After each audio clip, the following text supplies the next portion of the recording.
a um movimento filosófico, religioso, né? Baseado nessa carta do livro sagrado cristão, né? Essas pessoas afirmam uma oposição contra o templo, né? Contra a construção, né? E consequentemente contra o que ela representa, né? Baseado nesse textos, esse movimento aí cristão, né?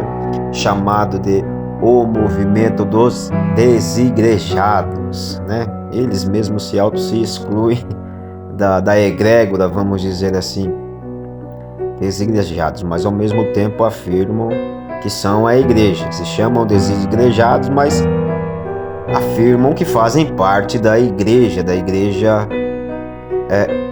espiritual, a egrégora, né? Fora do templo, né? Que representa o sagrado. Todo o templo, seja ele um templo católico, seja um templo bandista, seja um templo evangélico, como bem dito, né? Mesquita, sinagoga ou qualquer outro tipo de filosofia religiosa, né? O templo é uma representatividade, uma representação, né? Unânime, universal. Todos reconhecem aquilo que ele representa ou aquilo que vai se fazer naquele determinado lugar ou local. Assim como uma farmácia representa o prédio da farmácia, né? Além do abrigo físico, lógico, para as pessoas que vão lá, representa o conhecimento em farmácia, não é assim? Assim como uma mecânica, o prédio representa o conhecimento, né? Dessa área do saber específico, conhecimento específico, né?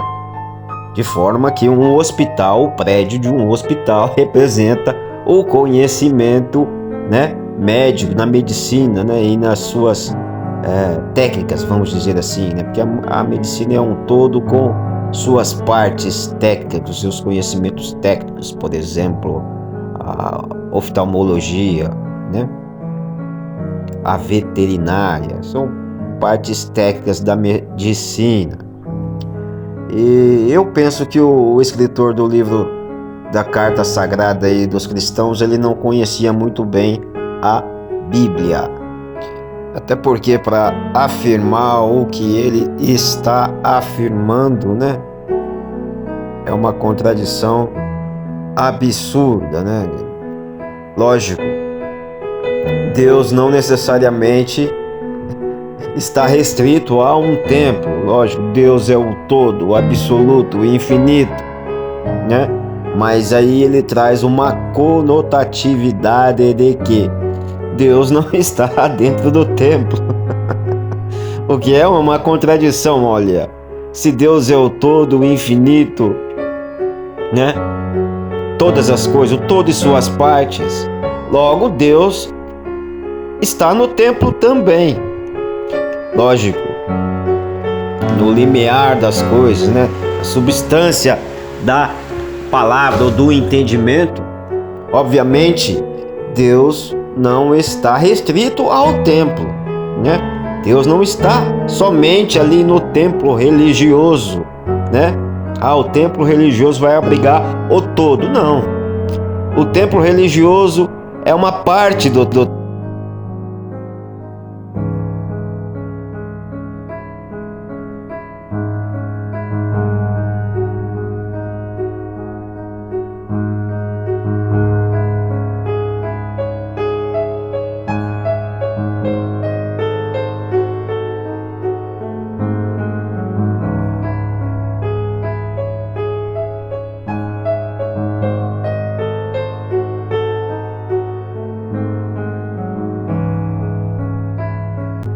né?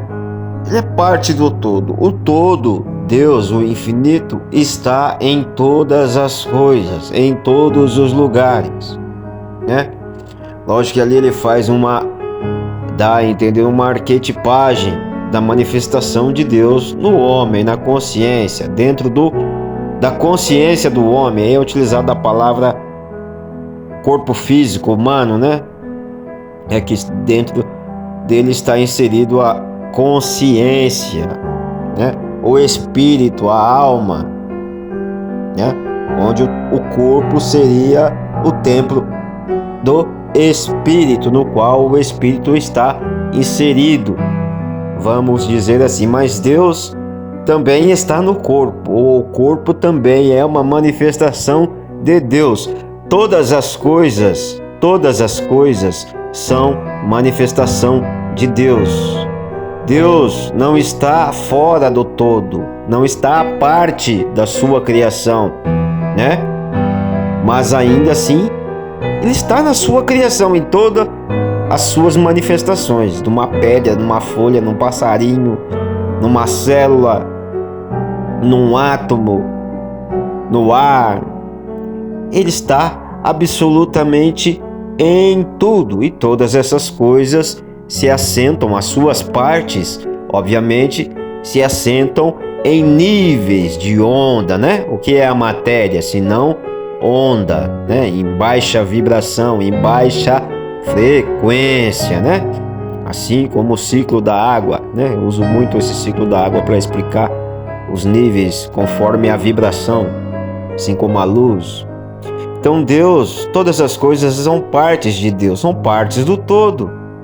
Como bem disse o Aristóteles, o todo é bem mais do que a mera soma de suas partes, não é? Assim como tem aí a representação do Deus triuno, né? Ou seja, tríplice manifestação de Deus na consciência do homem, que essa tríplice manifestação forma um, né? Por isso que é Deus triuno.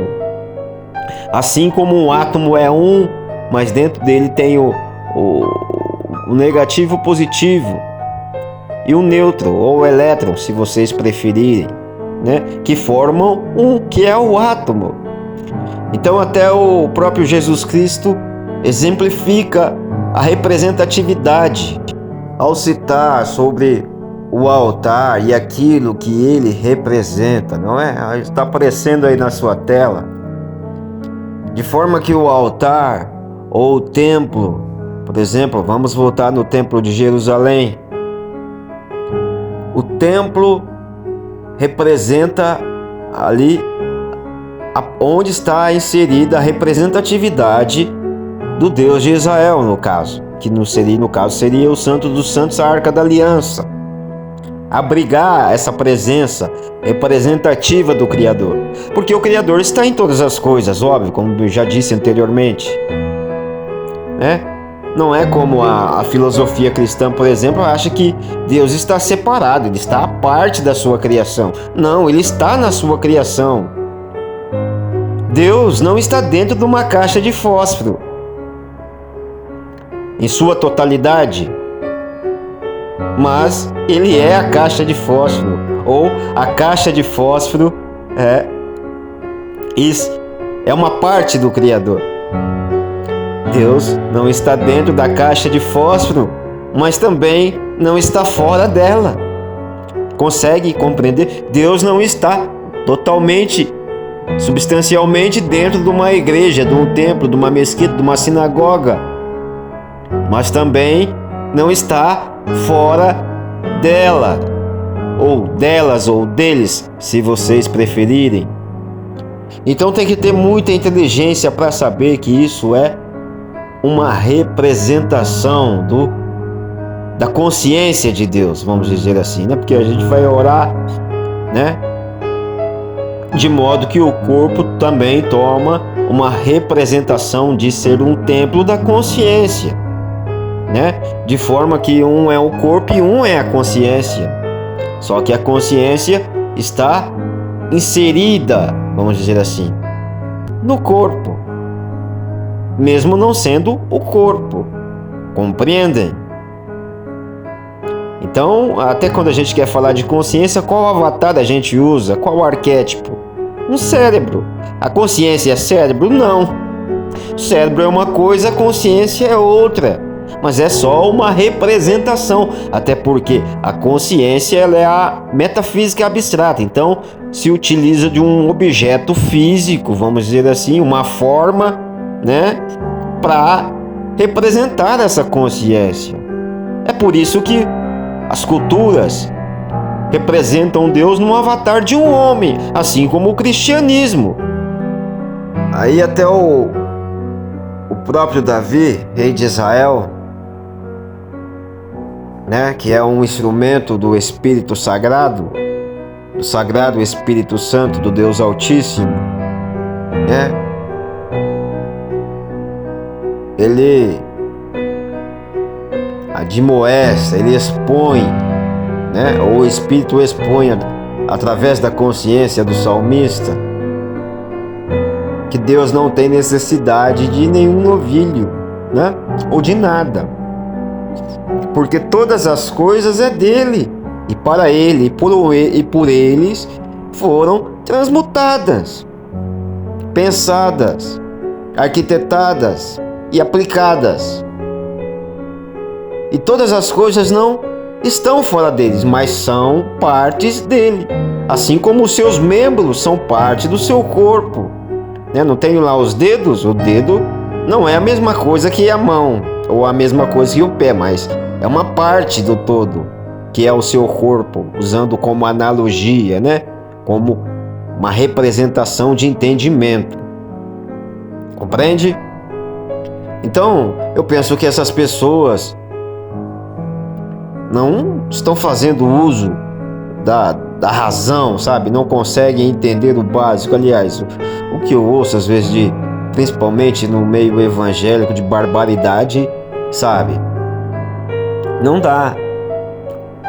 Ou até mesmo aquela pessoa que se diz ateu, por exemplo, que ele vê o arquétipo de Jesus Cristo, um homem, daí Jesus Cristo é um arquétipo. Eles acham que Deus é literalmente um homem, né? E não só uma parte ou até uma manifestação do sagrado naquela forma, porque o sagrado pode se manifestar em todas as formas, qualquer forma que ele quiser, né? No fogo, no vento, né? Nessa arquetipagem, né? O todo é, como está sendo dito, o todo é cheio de múltiplas formas, né? Cores, aparência, densidade, né? Energia. Há vários tipos de energia. Não é só uma energia. Várias são as energias, né? Em escalas, em níveis. Energia luminífera, energia não luminífera ou invisível, né? Que não é captada pelos nossos olhos, vamos dizer assim. Então, basicamente, o pseudo-ateu, ele literalmente também acredita que Deus é aquele arquétipo. Deus se restringiu ao mero arquétipo, e não um arquétipo é só uma representação de Deus, né? Assim como tem os arquétipos em todas as outras filosofias, né? Eu penso que representado no homem, porque o homem é o ápice da consciência, né?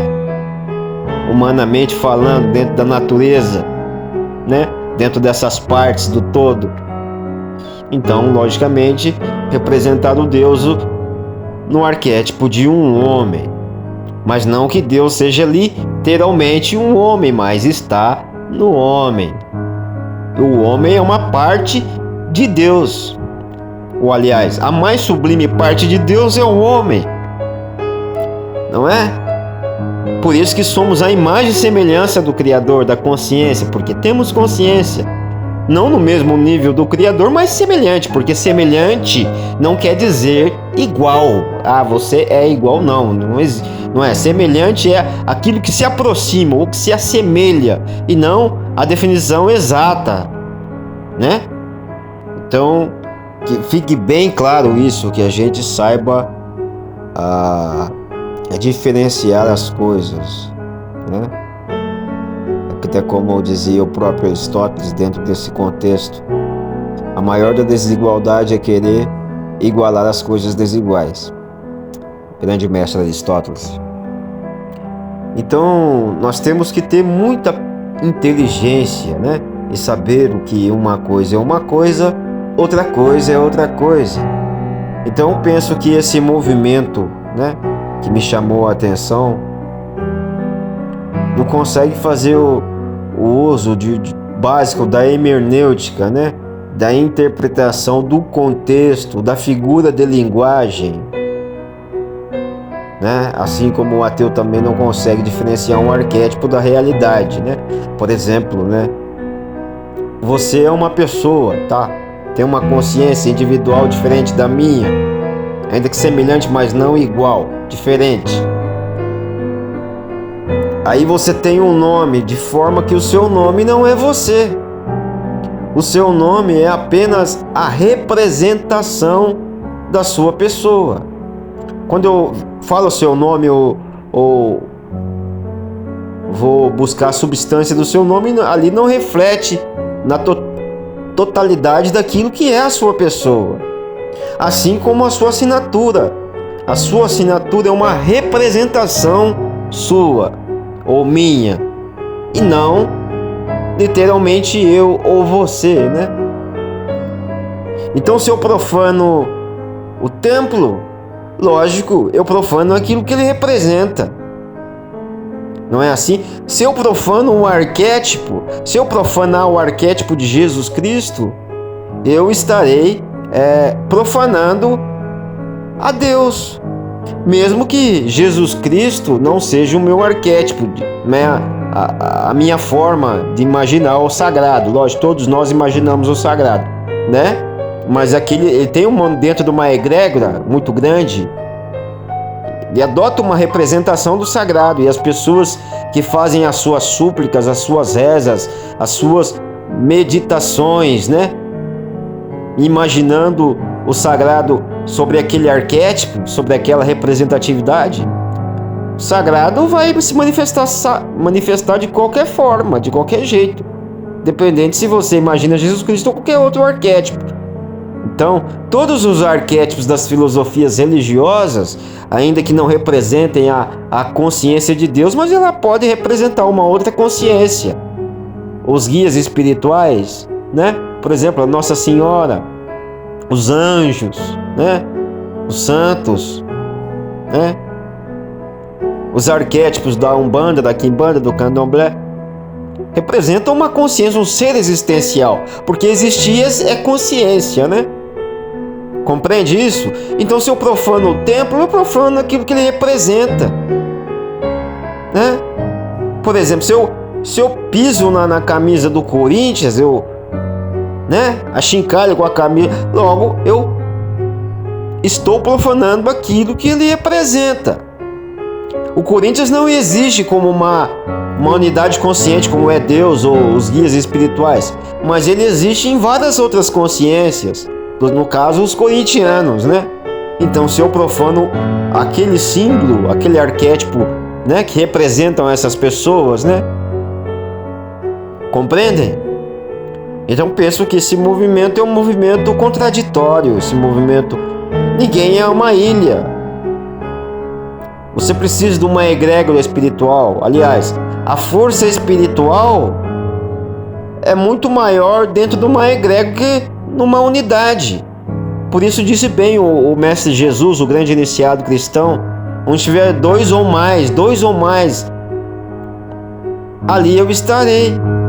Ele não fala não onde estiver um, se bem que ele está também, mas ele está dando uma conotação de força, de presença, da espiritualidade, do sagrado, da consciência superior, né, da forma pensamento. Então, dentro de uma egrégora, a força espiritual é muito maior do que você estar isolado, sozinho, né? Não que o sagrado vai estar limitado, mas proporcionalmente ele vai estar muito mais forte a sua presença. Por isso que sempre é de um costume natural em todas as filosofias, em todas as egrégoras, em todas as áreas de conhecimento até, né? O homem se reunir em grupos.